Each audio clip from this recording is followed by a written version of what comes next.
They wish to make a lot of money. In Europe, every American student, even more every American adult, is regarded as someone who is just out to make a lot of money. Really, 16% of these students regarded their main goal and concern in life to make a lot of money. I'm quoting literally, make a lot of money. And you know what the top class, the top category, we say category, what do you say? Category was among, you excuse me, but I know I am speaking a marvelous accent without the slightest English. Now,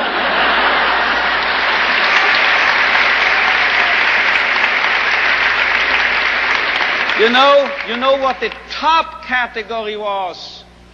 78% of these American youngsters were concerned, as they expressed it themselves, with finding a meaning and purpose in their lives.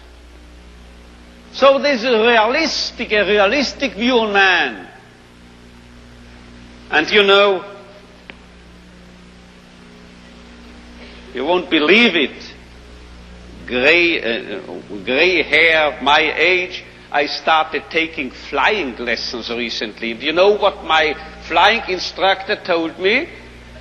If you are starting here, wish to get here, say east, heading for this, and you have a crosswind, you will drift and you will land here.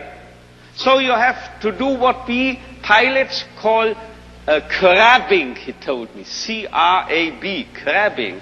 You have to head for north of this airfield, and you have to fly that way, you see, as if you headed in this direction. If you are heading here above this airfield, then you will actually land here. But if you head for here, you are landing here. This holds also for man, I would say. If we take man as he really is, we make him worse. But if we overestimate him,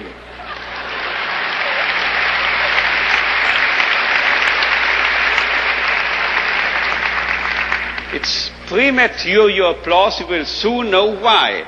If we seem to be idealists and are overrating man, and looking at him that high, here above, you know what happens? We promote him to what he really can be. So we have to be idealists in a way, because then we'll wind up as the real realists. And you know who has said this? If we take man as he is, we make him worse. But if we take man as he should be, we make him capable of becoming what he can be. This was not my flight instructor, this was not me, this was Goethe. He said this verbally. And now you will understand why I, in one of my writings, once said, this is the most apt maxim and motto for any psychotherapeutic activity. So if you don't recognize a young man's will to meaning, man's search for meaning, you make him worse, you make him dull, you make him frustrated, you still add and contribute to his frustration. While if you presuppose in this man, even in this so-called criminal or juvenile delinquent or drug abuse and so forth, there must be a what we call spark, a spark of search for meaning.